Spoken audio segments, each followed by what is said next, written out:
लग्नाच्या वेळी कोणती काळजी घ्यावी. 15 दिवस आपण जे मग विवाह मंडळाचं बोललो, वधू आणि वर पक्षामध्ये 15 दिवस आधी देव प्रतिष्ठा ग्रहयज्ञ करावा. गाळलेल्या जागांमध्ये येणारच आहे, पण खुलासा करताना 99% लोकांना हा शब्द समजलेला नाही. त्याचा अर्थ सोपा आहे. तुमचं देवघर देवारा, इथे बसलेल्या साऱ्या भगिनी पौरोहित्य करतात घरचे घरी. देव किती असावेत, कोणते नसावेत, कसे असावेत, हा देव देवाऱ्याशी संबंधित मुद्दा आहे.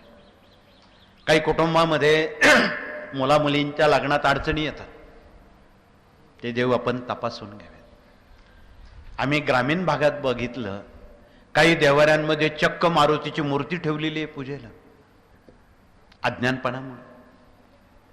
मारुती हे जे दैवत आहे हे संन्यासी आहे, ब्रह्मचारी आहे. लग्नाचा त्याचा काहीही संबंध नाही. अनेक विवाह त्यामुळे अडून राहिलेले आहेत.